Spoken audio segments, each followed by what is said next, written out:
Selamat pagi saudaraku yang terkasih di dalam Tuhan Yesus Kristus.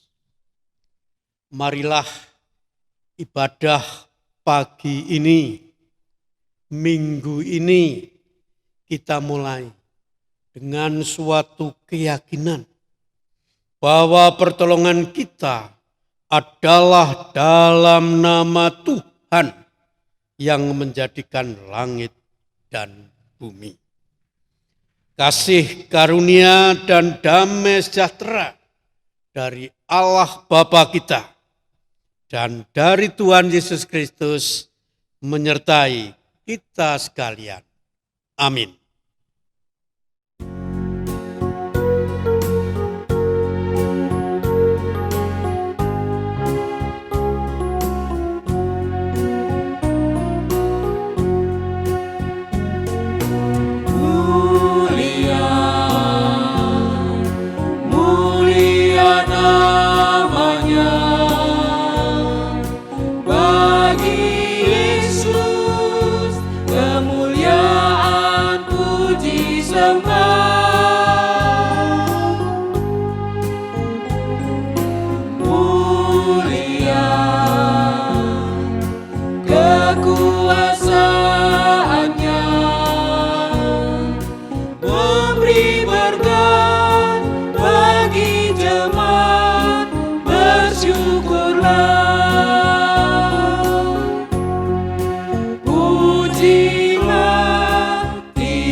Saudaraku yang terkasih, sebelum kita membaca, mendengar, dan menghayati firman Tuhan dengan tema hidup sebagai warga kerajaan Allah, kita mohon pertolongan Tuhan di dalam doa.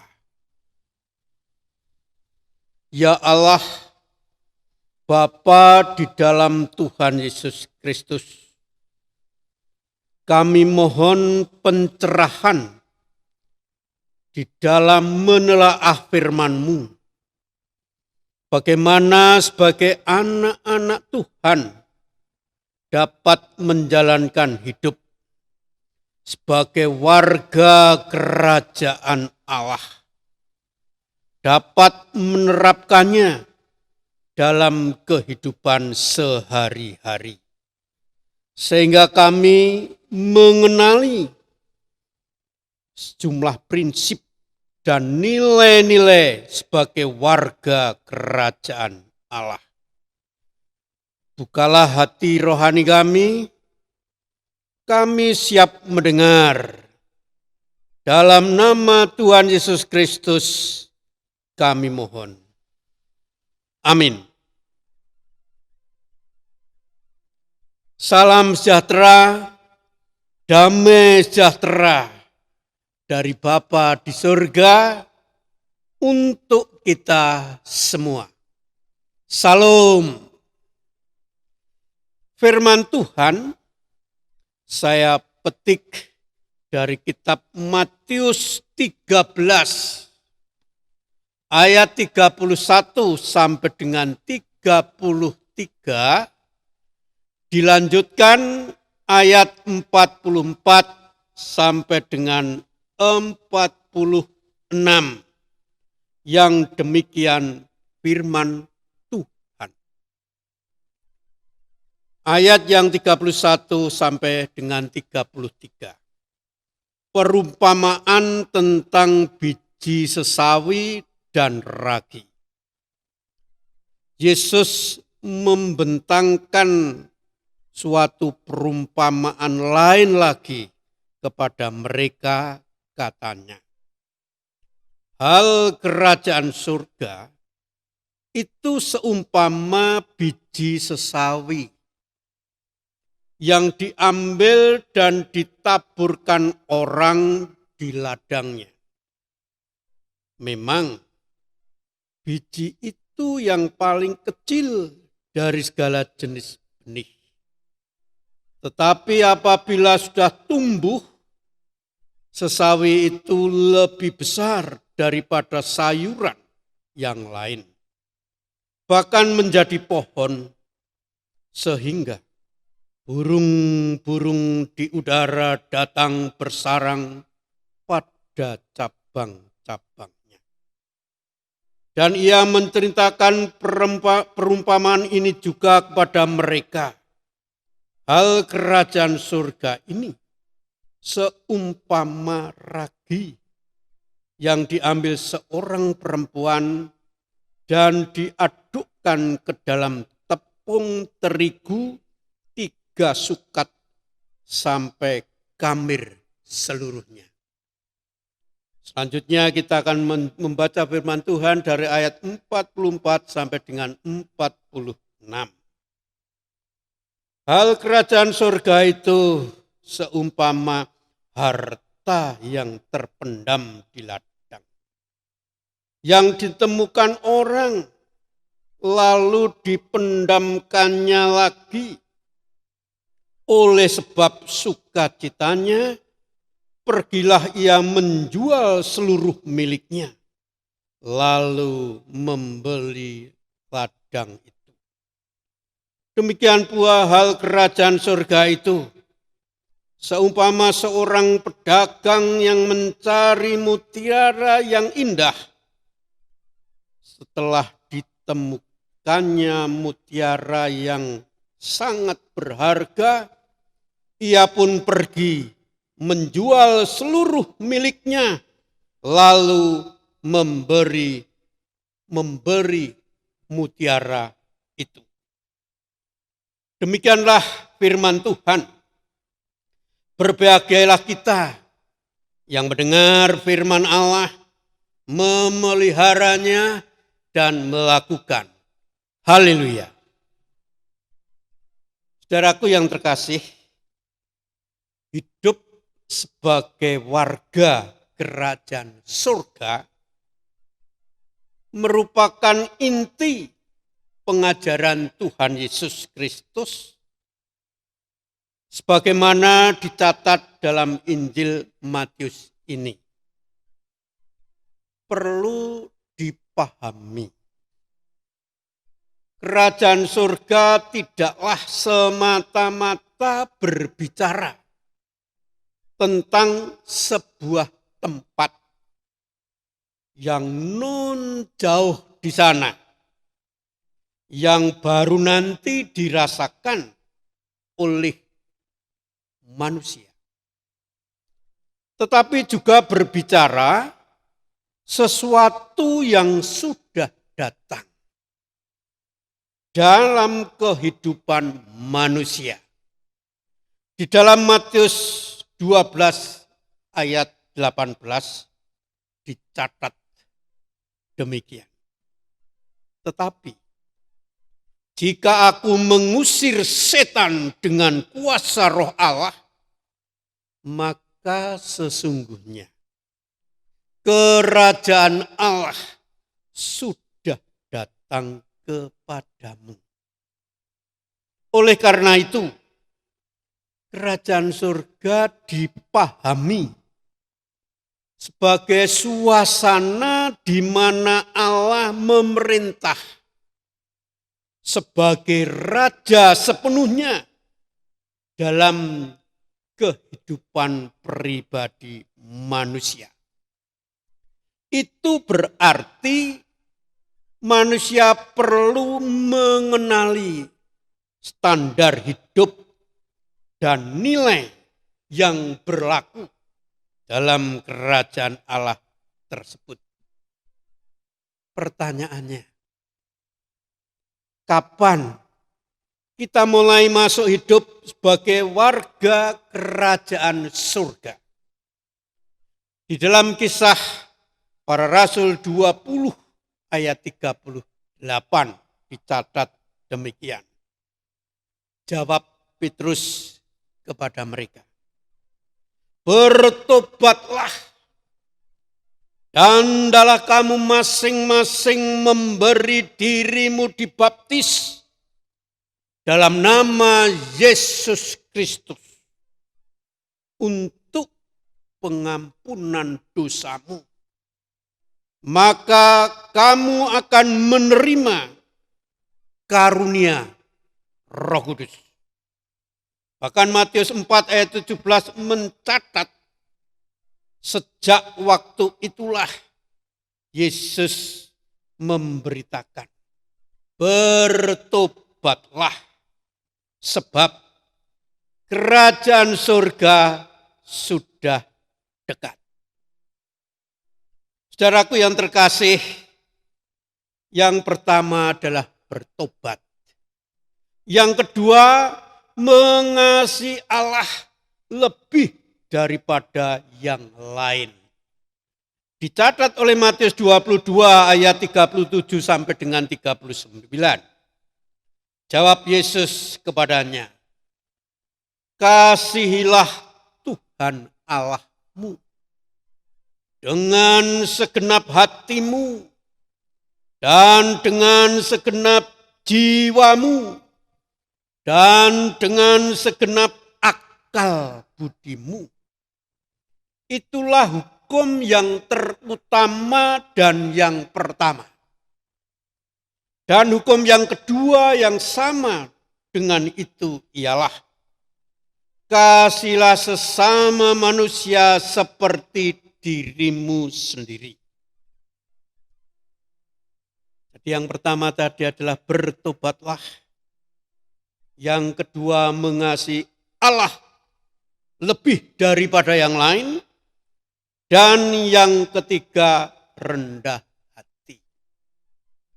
Jika kita dapat menerima kekurangan menjadi kelebihan, ini sesuatu yang menarik. Mengapa? Kadang yang terindah bukanlah yang terbaik.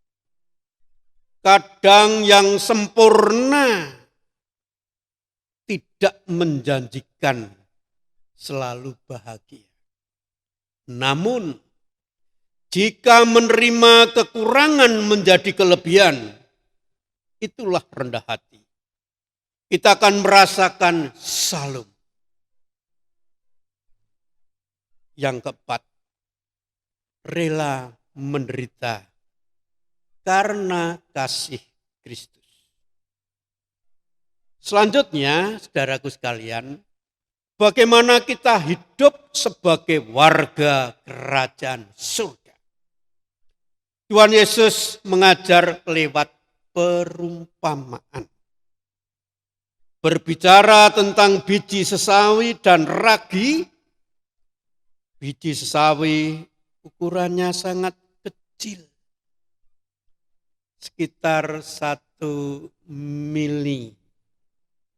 Namun jika tumbuh menjadi pohon, ia tumbuh menjadi besar.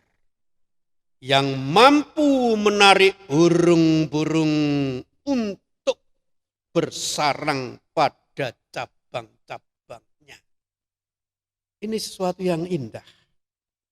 Sedangkan ragi berguna untuk membuat olahan roti, menjadi berkembang, empuk, dan lentur. Ragi yang sedikit itu sudah cukup untuk menghampiri seluruh adonan. Berawal dari yang kecil dan sederhana, kita memulai pelayanan untuk kemuliaan Allah. Kita harus melakukan sesuai dengan kehendak Tuhan, yaitu mengasihi, mengampuni dengan tulus ikhlas, hilangkan kebencian dan amarah. Mendoakan, memuji Tuhan dengan sukacita. Mendasarkan hidup dengan firman Tuhan. Menghormati dan tolong-menolong dimulai dalam keluarga. Karena keluarga hakikatnya adalah gereja yang terkecil. Maka di dalam keluarga itu, saudara-saudara sekalian, kita sudah mulai melakukan yang Tuhan kehendaki. Saling mengasihi, saling mengampuni, saling mendoakan, bersama-sama memuji Tuhan dengan sukacita. Dan setelah itu, kita hidup di dalam persekutuan komisi-komisi yang ada di dalam gereja. Di dalam kelompok-kelompok PA. Supaya hidup berkembang. Demikian pula dalam lingkungan tetangga, dalam pekerjaan, dan dalam kehidupan sesama. Anak-anak Tuhan dipanggil bukan hanya untuk mendapat keselamatan, saudara. Memang enak dan masuk dalam kerajaan surga, tetapi sekaligus diundang untuk tumbuh berkembang melayani sesama di dunia ini. Untuk itu, saudara-saudara sekalian, kita harus belajar perumpamaan selanjutnya tentang harta terpendam dan mutiara yang berharga. Pada masa Tuhan Yesus hidup, orang Yahudi menyembunyikan harta bendanya yang berharga di dalam tanah pada ladang yang dimilikinya. Nah, ketika orang upahan yang bekerja di sebuah ladang menemukan harta yang terpendam di ladang dan tuannya malah sudah lupa, maka ia berani menjual seluruh harta miliknya untuk membeli ladang berisi harta yang terpendam itu. Demikian pula ketika sang pedagang berhasil menemukan mutiara yang sangat berharga, ia rela menjual seluruh miliknya untuk membeli mutiara tersebut. Di sini kita belajar bersukacita melepaskan apa yang semula dianggap berharga, yaitu persoalan duniawi. Berjuang untuk mencari apa yang sesungguhnya berharga, yaitu keselamatan yang ditawarkan lewat Tuhan Yesus Kristus. Daya tarik kerajaan surga dan anak-anak kerajaan surga diharapkan menjadi sesuatu yang nilainya jauh melebihi harta apapun di dunia ini. Dalam Matius 6 ayat 19 dicatat, janganlah kamu mengumpulkan harta di bumi. Di bumi ngengat dan karat merusakkannya. Dan pencuri membongkar serta mencurinya. Tetapi di dalam Matius 6 ayat 20, kumpulkanlah bagimu harta di surga. Di surga ngengat dan karat tidak merusakkannya. Dan pencuri tidak membongkar serta mencurinya. Untuk itu, berjuanglah menjaga kesehatan dalam era new normal ini. Kita harus berjuang dan mampu menjaga kesehatan kita. Dan hiduplah dalam persekutuan dengan Tuhan sebagai Raja. Di dalam keluarga, di dalam gereja, bersama sesama, dengan sukacita, dengan ketulusan, dengan keikhlasan. Seperti akar yang gigih mencari air, menembus tanah yang keras demi tumbuhnya pohon. Ketika pohon itu tumbuh, berdaun rimbun, berbunga indah, menampilkan eloknya dunia, menghasilkan buah yang dapat dinikmati, dirasakan sebagai anugerah dari Tuhan. Demikianlah firman Tuhan. Amin.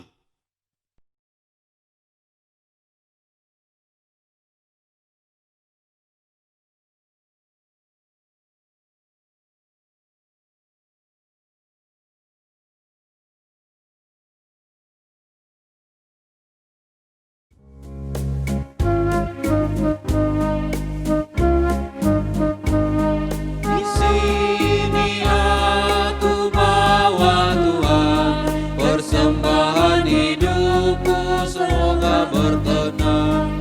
Berapalah nilainya Tuhan dibandingkan berkat-Mu yang telah Kau limpahkan. Terimalah Tuhan, oh terimalah Tuhan.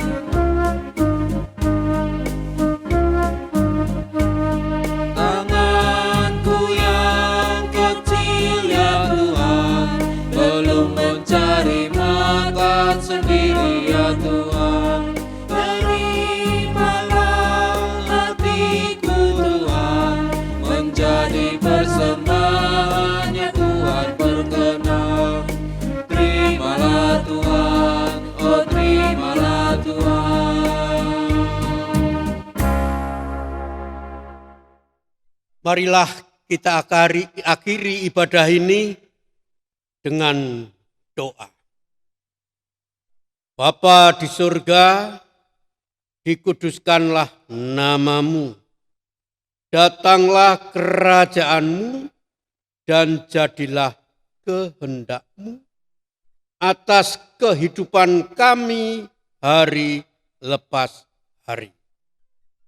Dalam era new normal, biarlah Roh Kudus menyertai kami dalam berjuang menjaga kesehatan. Berani menjalani hidup dalam pelayanan dan taat kepada Tuhan sebagai Raja kami dan pemerintah.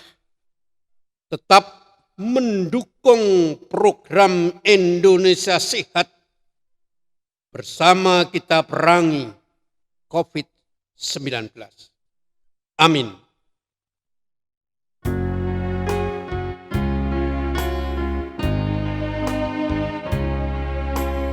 Carilah dulu kerajaan Allah beserta kebenarannya, maka semua ditambah padamu. Haleluya, haleluya.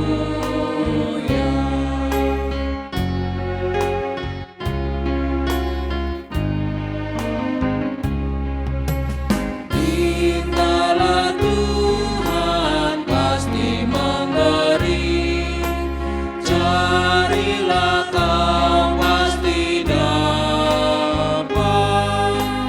Pintu dibukanya bila kau ketuk. Haleluya, haleluya.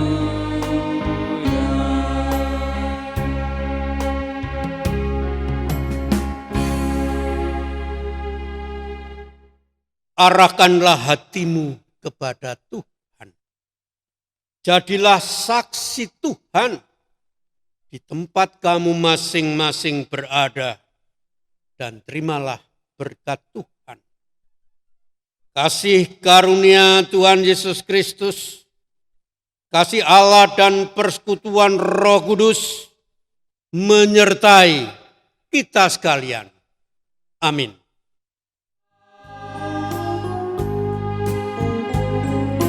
Mulia kekuasaannya, memberi berkat bagi jemaat, bersyukur